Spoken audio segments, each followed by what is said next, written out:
Hey John, how are you doing? I'm good, Derm. How are things with you? Real good. I hope everything was well where you're at. What I thought we'd do today is, as we try and create some content here for the 255 class, is what I wanted to do is kind of interview department heads and spend a little bit of time learning a little bit more about what you all do. As you know, when we come in to start filming, it's just get to work and get set up as quickly as we can go, and it doesn't often allow time for questions or digging a little bit deeper. So my intent here was just to get you on, talk about what your thought process is here as you come into a scene. And I've got a couple things for us to look at. One is the original sketch that we kind of get started from on paper before we go to work. And then from that sketch, that first night that you and I get to walk the set together and start to decide where cameras are going to go, what lights we're going to have available and whatnot. So that's kind of the point here. Just relatively Correct. interactive. Want to talk to you about it as we go. Does that make sense to you? Yeah, it sounds good. All right, real good. Well, how about if we start with one of the first things that we look at here, and that's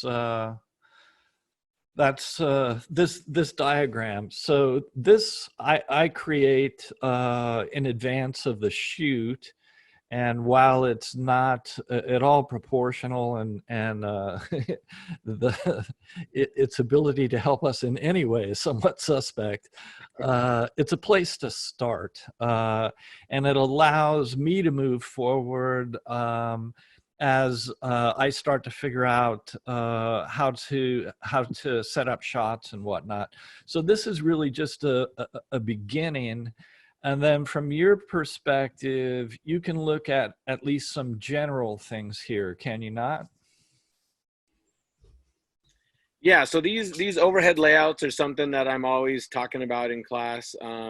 No matter what I'm teaching, whether we're talking about being a director or being a DP, the gaffers and even the key grips would also look at this kind of stuff usually.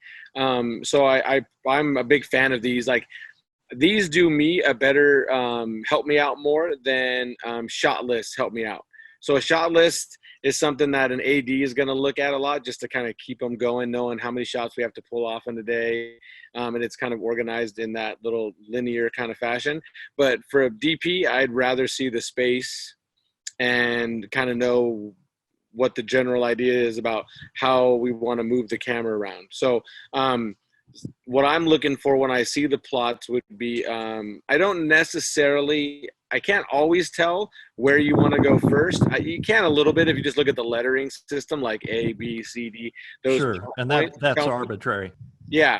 But that so it tells me what we're doing, and then the only kind of stuff that I would be looking at um, altering would be as if I saw an order that was going to make a relight more complex. So I try to make it so we're always shooting out one direction, which you do as well. So there's usually not very much to change there.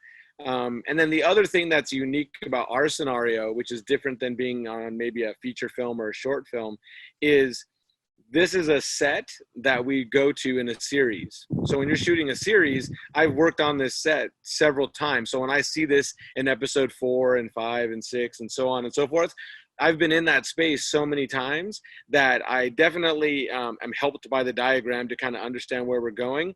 But when it comes to how we're going to light it, a large part of it's been worked out in my mind, or just on set in general. We've done a lot. But if you're doing a short film or a feature, that wouldn't be the case. This would be a fresh space. And it definitely helps to actually walk in the door and see the space live and in front of you to give yourself a little bit better feel. And John, on this now, and something that we're going to be able to look at as kind of a specific example for folks here is we kind of have three areas that we're working with here.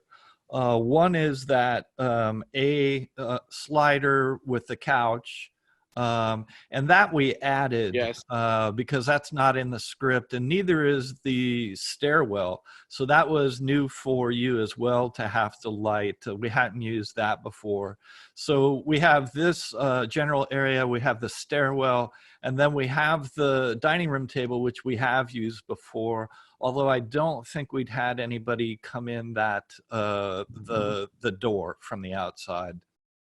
Yeah, I think there was an episode one time where Mac came through the door in one of the first episodes. So we had, at that point, we did deal with what it looks like as the door opens. Yeah, And yeah, that you're was, right.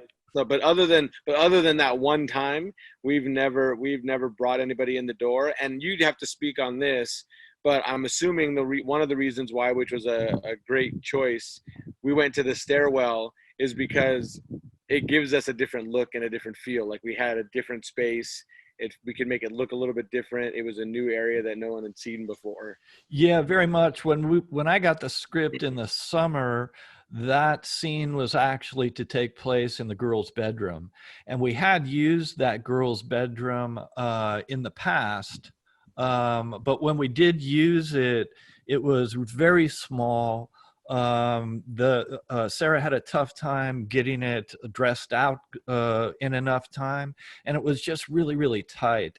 And what I thought we could do, knowing that we had the stairs there, was we had better angles. We had some depth that we wouldn't have been able to capture in the bedroom. And that's the reason I went for that.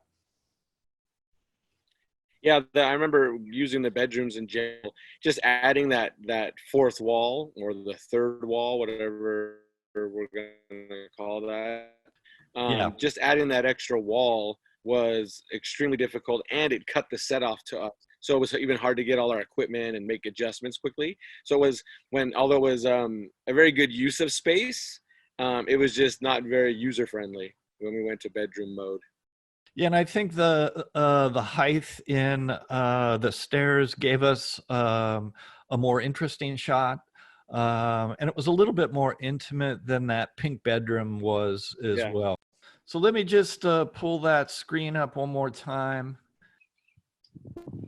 All right, John, if we look at that living room scene first, we wanted to try and do a couple of things here. I know I have a slam cut from the stairs at one point to Jeannie at the appliances, and she comes back with a teapot. I didn't pick that shot. I'm actually using a shot here from a J setup, which is an added shot at the end of the dining room table here. And for you now to light this for the two actors around the corner, what are you thinking? What are you dealing with there? This is for them at the dining room table. Yeah. So again, like I mentioned before, it's a set that I've been on before. So the base lighting setup is something that we have already established. And so something you can't really tell on this diagram, there's actually a second level loft that obviously isn't visible here. So that staircase heads up to a second level loft. And we use that area for lighting when we're not showing it. So one of the things that I'm trying to do always is I try to bring in a nice soft backlight on this set.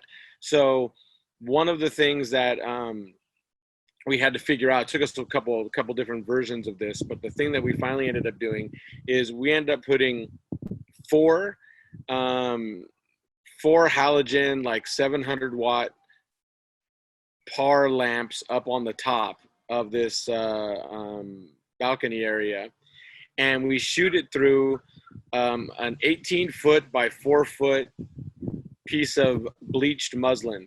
So it's a white muslin cloth, and that's where we get our backlight from. So to back it up even a little bit more, one of the things that we had to do early on is you and Chris and I spoke, and you guys gave me an idea about what you wanted the look and the feel of the whole piece to feel like. And so based on those notes that you guys gave me, that's kind of how we built the whole look of everywhere we go. Now, when we're on campus, we want it to look a little more cool and institutional. And in the house, we've warmed it way up a little bit. But one thing that's pretty consistent is the contrast ratio, whether we're in the school or whether we're in the apartment or a little loft, whatever their living arrangement is, warehouse. We're about a 2-to-1 to maybe 3-to-1 ratio. So there's only about a stop, maxed out 2-stop difference between anybody's proper exposed to their underexposure side of their face at any given time. So that being the number that I'm always working with. The other thing that we've established as a camera department, based on the kind of a lighting that we know we're going to have every week when we go to work, is we typically will shoot somewhere between 850 and 1250 ISO. I believe this setup was probably at an 850 would be my guess. And we always try to shoot at a T-stop of about 4. So I'm always hovering around 4. And by having a consistent ISO and a consistent f-stop or T-stop, and having a ratio that I'm always kind of working with, that helps the post-production process when it comes to color grading and image correction. So I try to keep it as straightforward as I can, so that part of post-production isn't difficult.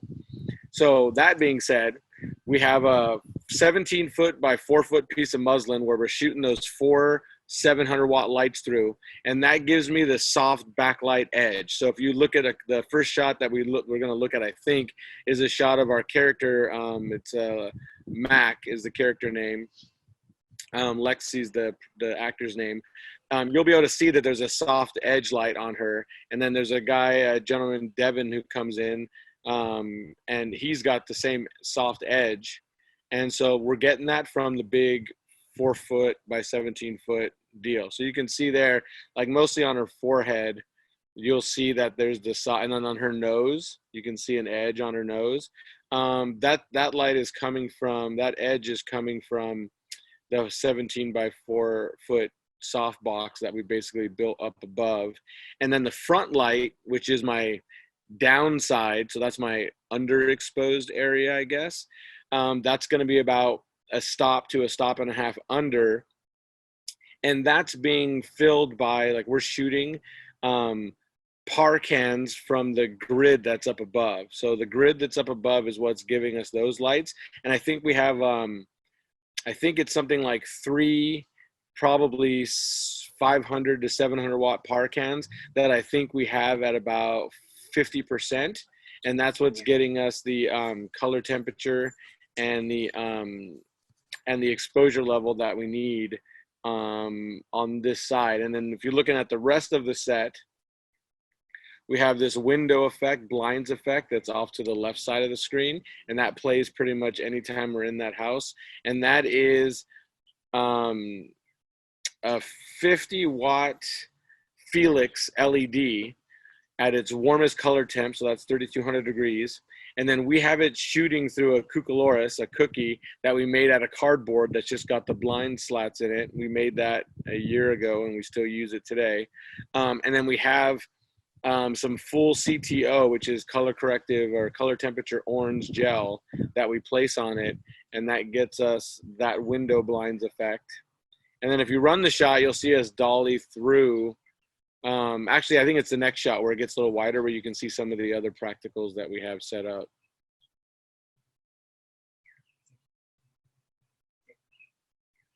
So the other thing that we're doing is underneath, as he's setting that shot up, we have some set lighting that we kind of hide behind the pillars that you'll see as you go to the wider shot. And then we've established some practical lighting on set this season, where we have some little cage lights that we've added with bare bulbs, just to give us a little bit more texture. So there it is right there. Those little industrial box kind of cage lights, just to add a little bit more flavor to the set, and gives us a little bit, some more focal points to kind of pick out, and it gives us some depth to the set a little bit as well. And that's an added thing. That's but those lights are working on the set. They're giving us illumination, but they're actually practical bulbs that we don't mind having in our shots either. This is in the same scene. It's just a little bit later after Jeannie sits down. And we haven't moved that camera too far. I think we've slid it over about a foot. But as you mentioned now too, we have a wider lens. Yeah, I can't remember, to be honest with you. I can't remember whether we're on the 24 millimeter or the 35 millimeter. I think But we're it's only 24 one of here. those Yeah. two. Probably the 24. And Yeah. then the reason for the wider lens is we bring in the other two actors here. I'll go ahead and run that.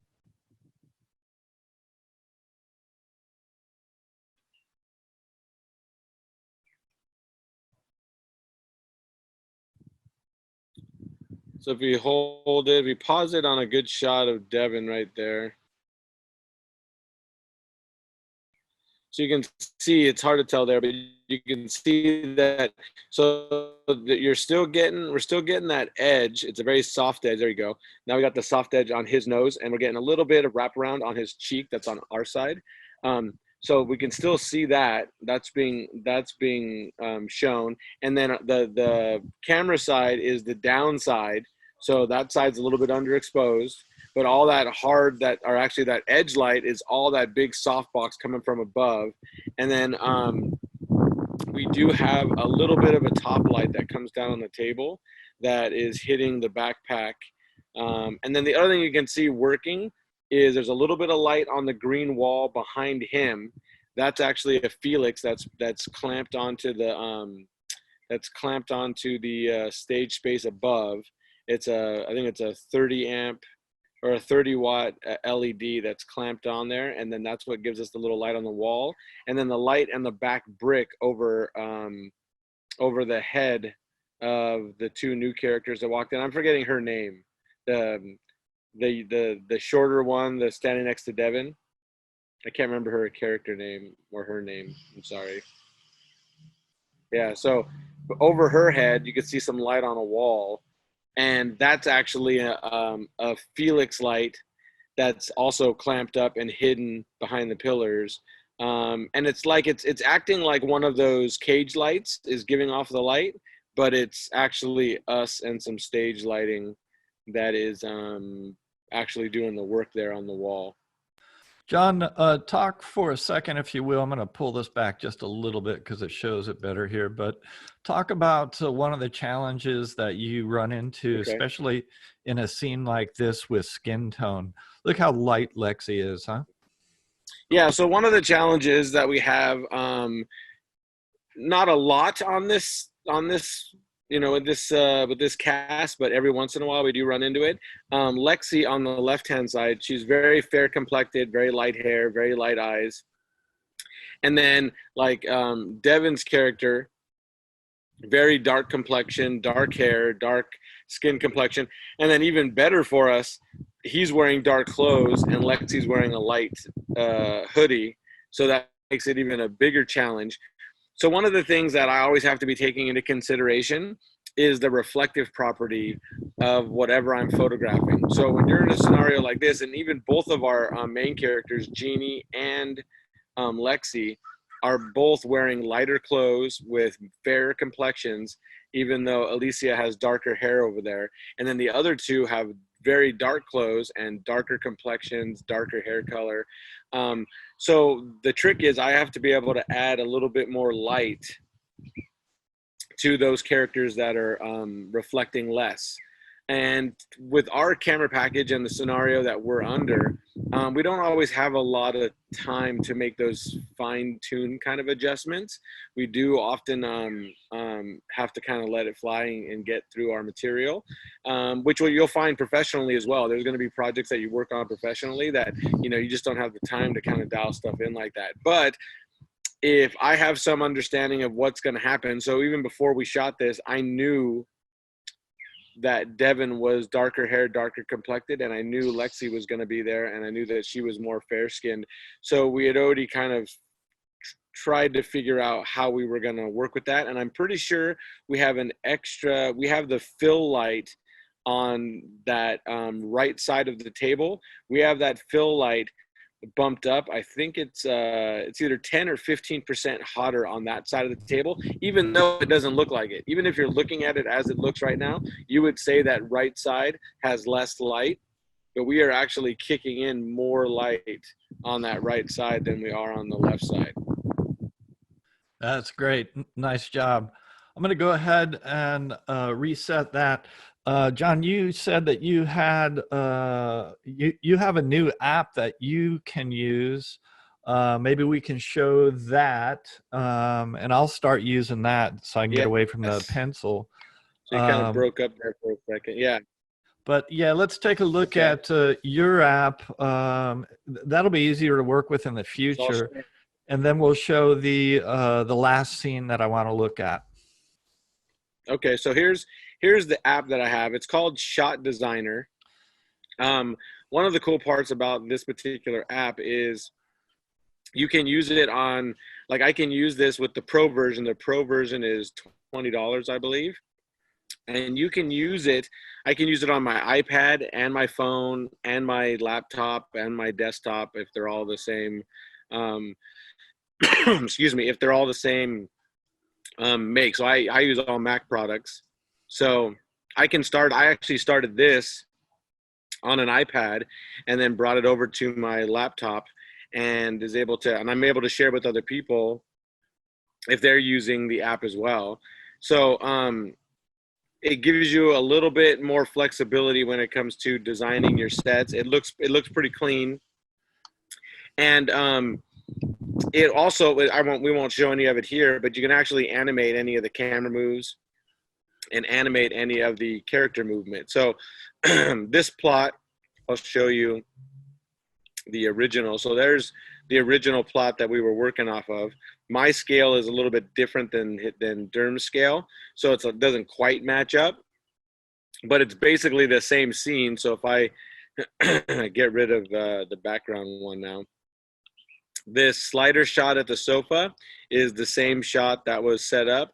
And then these camera positions for this little scene on the staircase is also the same as on the original penciled plot line that we have. The only thing that is different is I have in a little bit more furniture. So we have some floor lamp, practical lamps that weren't in the original diagram.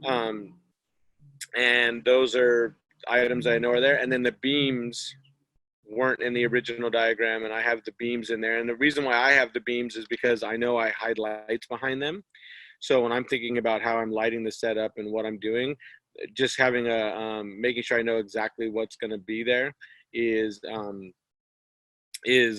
all copacetic. So that little blinds effect light that we had, we always hide that light over here in this little nook that's kind of tucked away here. We usually have that 50 watt, it's either a 50 or a 30 watt, depending on what we have on hand, Felix light, and we shoot it through the blinds Cucaloris with its full CTO, and that usually plays right along here is where if you went back and looked at it, you would see the blinds effect. So again, yeah, so this is a nice little deal to add stuff. If I needed to add something, if I needed to add props, this is a bunch of stuff I could add to it.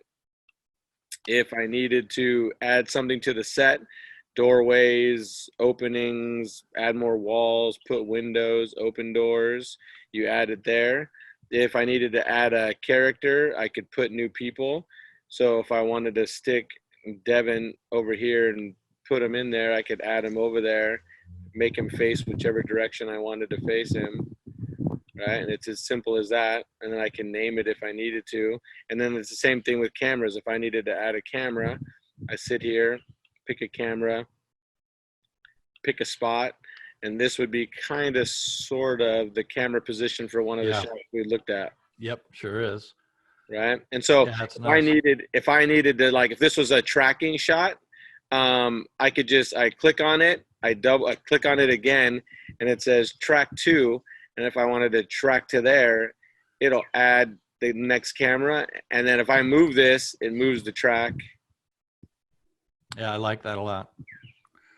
Yeah. So anyway, so this is a pretty good program. Again, it's called Shot Designer. Cool. And So this is showing that second set of shots that we were going to talk about, the staircase and the tracking shot, slider shot on the sofa. Yeah, let's look at that now. We start here with this dolly shot, and then Jeannie gets up and moves around and moves to the stairs. Let's take a look at that now. We stop that. There you go. You can do your thing.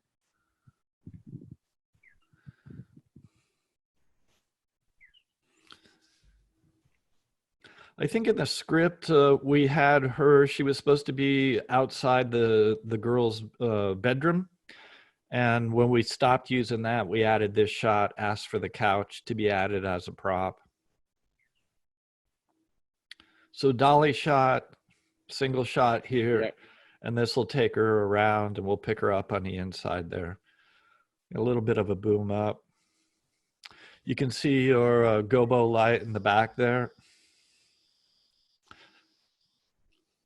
Oh yeah, you can see it. Yeah, playing right there. Yeah.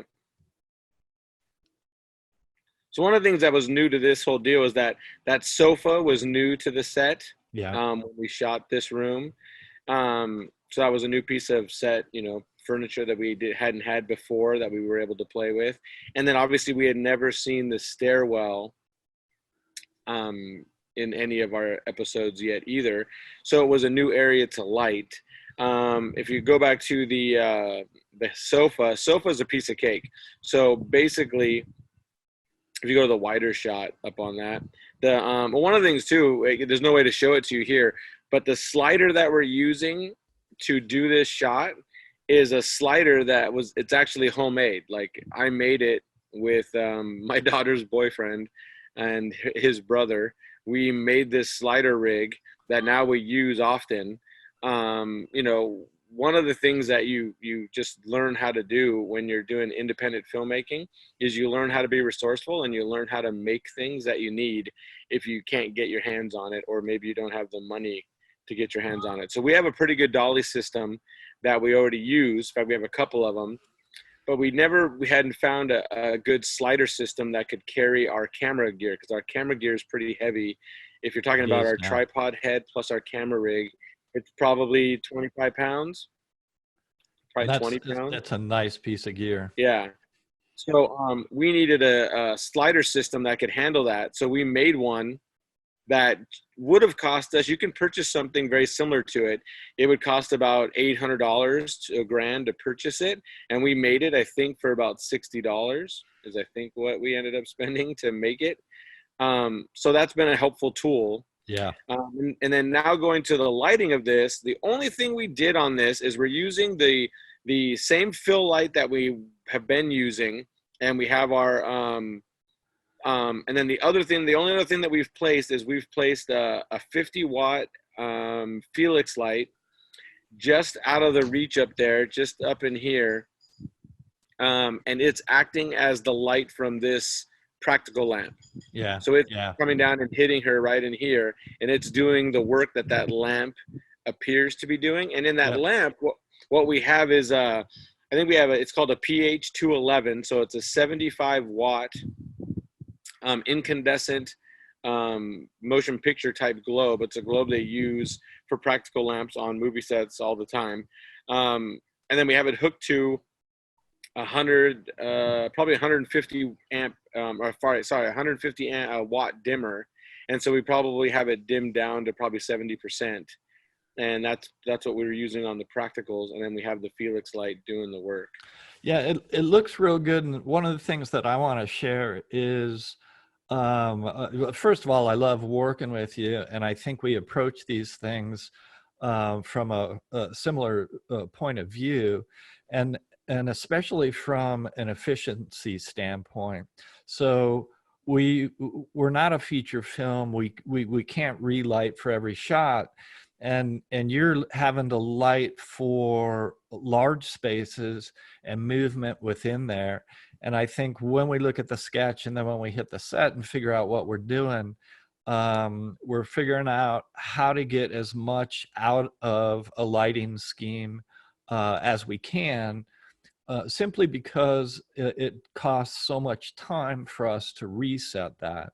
So, and especially once your crew gets going here and they're really starting to work well for this shoot, it gives the actors more time to work on their craft.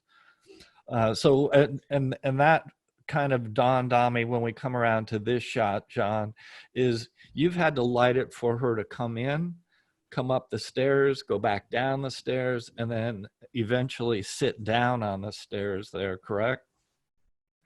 Correct. Yeah. So one of the things that I'm always doing, and it's just the standard approach that a DP's got to take, is I try to light for the widest possible shot that I'm going to have to shoot.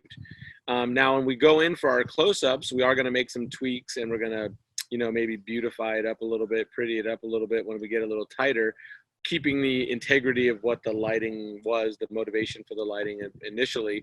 But I do have to light for the master shot. So you'll see when she walks up the staircase, if you bring her back up, there's a light she walks through right in there. It's on her hand right there, and then she's out of it pretty fast. So there's a piece of the wall, and then there's a beam, and we've shot I think it's a 1K baby Mo Richardson, and we've shot it through some diffusion, I think 250, and that light is just acting as the ambient light that's kind of coming from the dining room area. So we have her pass through it, and then it goes away, and it adds just a little bit of dimension to what's happening in that hallway. And then the rest of the lighting, if you look there, we have I can't remember, to be honest with you. I think it's 2. We have 2 pools of light that we've rigged up above. So those are not stage lights. There is a grid up above with stage lights up there, but I think we've gone up in there and clamped 50-watt Felix lights up into the grid, and then pointed them where we needed to point them. One of them is hitting the banister up above in the staircase at the very top above Lexi, so it's kind of working up in there and there. And then we have another one that's hitting here and getting Jeannie or Alicia here. And then the other light that's working is we have another Felix light that's mounted here, and that is hitting Lexi right here on her face, right? So it's 3 Felix lights that are working. See the shadow back here. Yeah, and when Jeannie is looking up, she's going to get a little bit more light on her face, so she's a little bit in the shadows here. And again, that shadow, that downside is that is coming from fill lights that we have on the grid out in front of the set. So there she's getting hit with some fill light, right? And in the stairwell, we actually went a little more contrasty than we go with most of the other locations, because we felt like we could. We felt like it was a good place to do that. So I think we're at least at a 4-to-1 ratio, might even be approaching 8-to-1. There might be a 3-stop difference between the hot and the downside of the exposure here. But you can also see too, if you want to talk exposure a little bit, this is proper exposure right here, but this is a little hot. This is a little bit hot. And the only reason this reads as less hot is because it's a darker surface. So it's less reflective, but it's definitely hotter. So if we say that, if I'm going to say this is a 4, which it probably was, this is probably a 4. This is probably a lot closer to a 5.6. And I guarantee right in there, we're hitting a 5.6 easy. And then if we're going to be 3 stops down, that's going to be if that's a 4, we're going to be at like a 1-1-4 split in here. So it's pretty, so that's what I'm talking about f-stop wise. If cinematography is something you've taken, you'd probably understand that. So I'm exposing for this light right here, and everything else I'm dialing it in from looking at a false color monitor and then by eye. Nice. That kind of dial it in. That's what I'm looking at. Nice. All right. Well, that's a good insight, I think, into what you're thinking as you hit the set. And one of the things that I think is important to point out is how our tasks overlap. So as you're working on that, then we're also trying to cut you off, Durham, but I'm doing the whole Godfather thing. We're going to keep you Watch behind the it, yeah. camera, I think. Okay. Yeah, exactly. Yeah. um, Yeah. we have so much going on that it's really kind of a blessing in disguise, I think, to be able to break these things down by departments and actually look at scenes that we were working on together as a class and kind of showing what's going on behind the curtain and what we're thinking. And one of the cool things is that all the things that you're explaining, you and I kind of have a shorthand, and I know what you're doing, and you take off and do yours, so that then I can take a look at other tasks that I need to do. For example, blocking, what are the actors wearing? When do we bring them in? And it becomes a really great collaboration. So one, I want to thank you so much Yeah, I don't know for, if you remember it. go ahead. Sorry, I didn't mean to- now, I don't know if you remember, but there was a wardrobe thing with Jeannie's sweater in this scene. We actually went through 3 different sweaters before we selected, and it had to do with reflective property and color, color palette, and all that kind of stuff. I do And remember that. that was something that we were playing with. So all that stuff happens, and it's why you want to find that whole relationship where between people are get comfortable and just kind of have that shorthand. I think it's something that we all have between me, you, Chris, and Sarah, so that everybody's got this little workflow. And that's what you want to do as for you guys going out and shooting films. You want to find crew members and people that you enjoy working with, right? That you have fun with, and that you also build a good shorthand with, so that way you can be a little bit quicker on set. Yeah, and I think from my standpoint, one, I think it's a great collaboration that we have, but we know when we have to stop. So we can be creative and we can look at new ideas up to a point. And then when that clock's running, and if we have to pull the plug on something, we just do. And now we make it the very best that we can within that. And that's a great way to work. And it's a great way for, I think, our students to keep that in mind. You want to build enough time. And it's one of the things that the sketches, when we start there, does, is when we walk into a set for the first time, we're not starting from the beginning. We already have an idea of kind of where we want to place things. And now we look at the challenges that that particular set's going to give us, and then we go to work. Correct. And I talk to every production class that I teach, not subject specific. So cinematography would be subject specific. 115 would be like a production class. I talk to every production class and I tell them that your movie gets made in pre-production. Like if you haven't made that film in pre-production and then you're just going to take that plan and go execute it, then you're not going to make a good film, right? You can't be creative if you have to think about logistical things on set. If you have all the logistics and kind of the nuts and bolts ironed out in pre-production, then you can go be creative on set because you've kind of hammered some stuff out. Yeah, and to your point, what you just said about the different sweaters with Jeannie, I remember that. How far ahead was Sarah planning that she had 3 options for us? Yeah, no, exactly. Yeah, You know, it's not the kind of thing that you figure out on set and go, oh shit, I wish I would have had 3 other options. So everybody on our team, we're really blessed. I think we're really lucky to have this particular team, is really professional and thinks way far ahead, and it pays off when we get in there and get to work. Yeah, well, yeah, you hit it perfectly. So thank you for bringing me in on this. I had that's fun talking about this kind of stuff. This is the stuff I love to do. Yeah, thanks a lot, John. I'll get this up and posted, and then I'll shoot you a link as well. But I appreciate you making the time, and hope you and the family stay healthy and happy there. Well, thank you, and hopefully we'll see each other at the DMC sometime. Sometime in the 2020s. Yeah. All right, buddy. Cheers. Hopefully. Thanks so much. Take care.